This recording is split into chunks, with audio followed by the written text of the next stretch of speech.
পরবর্তী অনুষ্ঠানের দিকে আমরা এগিয়ে যাই। কবিতা পাঠ আমি সবাইকে অনুরোধ করবো। বর্ণলিপি খাতা এবং সেটা পাতাগুলি হলুদ হয়ে গেছে। আর মনিজেশদাকে সবশেষে কবিতা পড়তে দিতাম এবং জয়দা রসিকতা করে বলতেন শ্রেষ্ঠ শিল্পী সবশেষে আসে। জয়দা নিজের সম্পর্ক বলতেন, আবার মনিজেশদার সম্পর্কে ওই সব কথা বলতেন। তো মনিজেশদার কবিতা কিন্তু সবশেষে হলেও আমাদের আসলে মনিজেশদার কবিতা শোনার জন্য আমরা উন্মুখ হয়ে বসে থাকতাম। আসলে আমরা আমাদের জেলাতে এমন একজন মানুষকে পেয়েছি, যে কবিকে পেয়েছি আমাদের জেলাতে, বা তিনি যে সময় 60-এর দশকে কলকাতার যে সমস্ত কবিকুল তাদের মধ্যেও যে তিনি অন্যতম, এই কথা বুঝতে পেরেছি আরো অনেক পরে পরে। বেশ মনে আছে যে জয়দা, জয় গোস্বামী, তিনি তখনও সেই কবির খ্যাতি লাভ করেননি, কিন্তু কবিতা পাঠ করছিলেন। কেবল সূত্রের বাধা, কেবল সূত্রের বাধা, নইলে কাছাকাছি আসা যেত। 1, 2, 3 করে অনুভবগুলি ঠিক ঠিক সাজিয়ে গেলে অপরাজেয় হওয়া যেত। সকালে এখন বিকেলকে মনে পড়ে না, রাত্রে দুপুরে নিখোঁজ।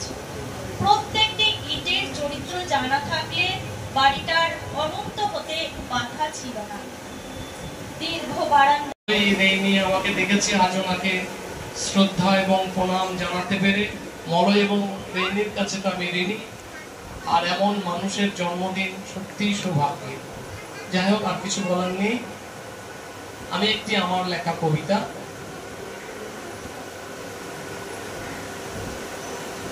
পড়ে শোনাচ্ছি।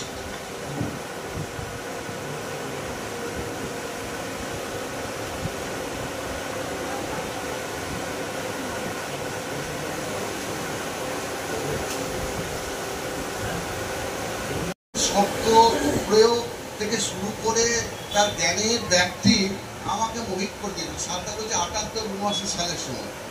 তারপর থেকে যোগাযোগ বিচ্ছিন্ন, কারণ কলেজ পাস হয়ে যাওয়ার পর পেছন দিকে তো কেউ তাকাই থাকে না। আর সেই সময় আমরা ইউনিয়ন করছি, চোখে মুখে বিপ্লবের স্বপ্ন একটা। সেই পরিস্থিতির মধ্যে ক্লাসে যেটুকু শুনলাম, তা মায়াকা হুসকি তখন নাম প্রথম শুনলাম যে কে ওঠেননি।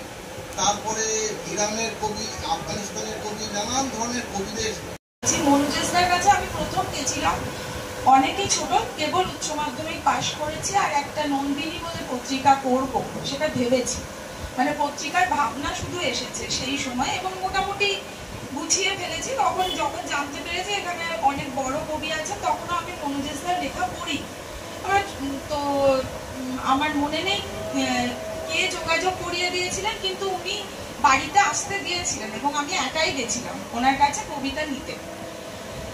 সেই কবিতা নিতে যাওয়ার সময় ওনার সঙ্গে প্রথম পরিচয় হয়। তখন আমি কবিতা লিখতাম, কিন্তু ওনাকে লজ্জায় বলতে পারিনি যে কবিতা লিখি। কবিতার সেই সূত্রে বারবারই যেতে লাগলাম। একটা সময় উনি জানলেন আমি কবিতা লিখি।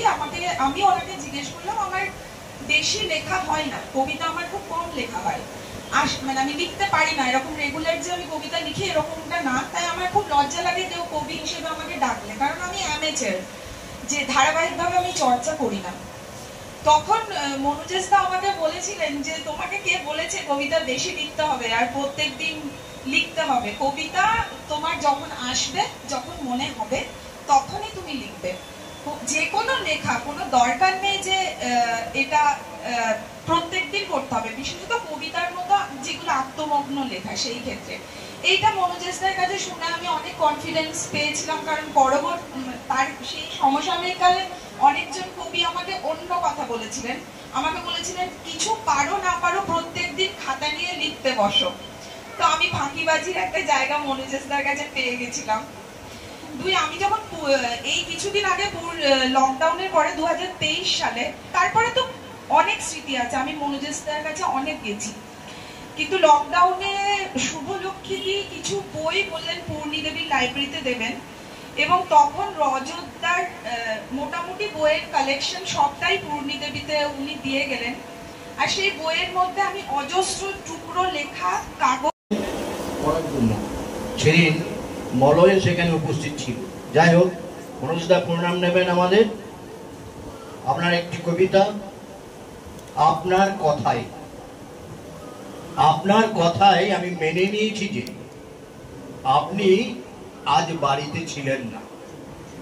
আপনার ছোট ছেলেটি দরজা খুলে বলল বাবা বেরিয়ে গেছে, যদিও বাইরের ঘরে আপনার জুতো জোড়া আমার চোখ পড়েছিল, যদিও ভিতর ঘর থেকে আপনার মৃদু কণ্ঠস্বর আমার কানে এসেছিল, তবু আপনার কথায় আমি মেনে নিয়েছি যে আপনার আর এক জোড়া জুতো আছে, আর আপনার ভাইয়ের কণ্ঠস্বর ঠিক আপনারই মতো। আপনি আমাকে খুবই ভালোবাসেন আমি জানি, এবং আমিও আপনাকে, এবং ভালোবাসা সব পারে। তাই সেদিন আমার কাছে যা ছিল সবই আপনাকে দিতে পেরেছিলাম। যখন আপনি বললেন মাসের শেষ, হাত একেবারে খালি, এদিকে ছোট ছেলেটার এত অসুখ, আপনার কথাই মেনে নিয়েছিলাম। যদিও সেদিন রাত্রে ফরেন লিকার শপ থেকে আপনাকে নিশ্চিন্ত নিরুদ্বেগ বেরিয়ে আসতে দেখেছিলাম, তবু আপনার কথাই আমি মেনে নিয়েছি যে আপনার ছেলের ওষুধের জন্য ব্যান্ডের প্রয়োজন ছিল, ডাক্তার বলেছিলেন।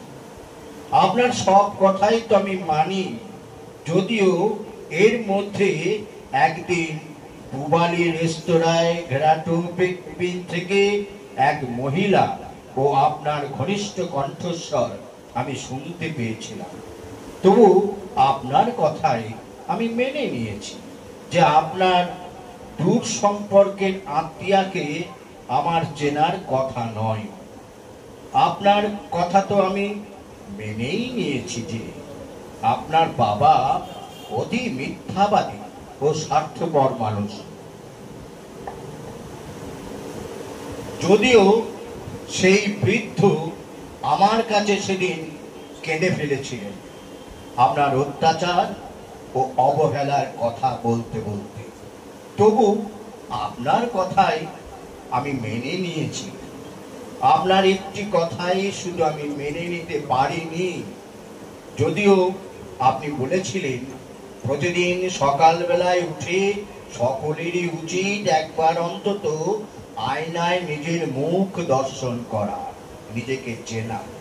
তবু জানেন, আমার আয়না আমি ভেঙে দিয়েছি। যদি কোনোদিন তার সামনে দাঁড়ালে আমার ঘাড়ের উপর বসানো দেখি আপনারই মুখটা। ধন্যবাদ। এক ঝাঁক কবিদের মাঝখানে আমি জানি না আমার লেখা কবিতা হয়েছে কিনা, তো আমি চেষ্টা করেছি যে লেখার ভুল ত্রুটি হলে আপনারা নিজ গুণে আমাকে ক্ষমা করবেন। আমার কবিতার নাম দুর্গা। দুর্গা আসে দুর্গা যায়, কত দুর্গা অসহায়, কত দুর্গা ডুবে যায়। সমাজ ফেলে না তাদের হিসাবের কোনো খাতায়। দুর্গা আবারও আসে দুর্গা যায়, আজও দুর্গা অসহায়। সকালে বেরোলে দুর্গা, সন্ধ্যায় ফিরবে ঘরে, আদৌ কারো জানা নাই। দুর্গা আসে দুর্গা যায়, আজও দুর্গা অসহায়। জীবন জোয়ারে দুর্গা, আজও তারা অসহায়। সংসারের বোঝা কাঁধে দুর্গা সেজে তারা আজও অসহায়। সমাজে ঢেউয়ের কাছে আজও দুর্গা তাকিয়ে থাকে। দুর্গা আসে দুর্গা যায়, আজও দুর্গা অসহায়। নমস্কার।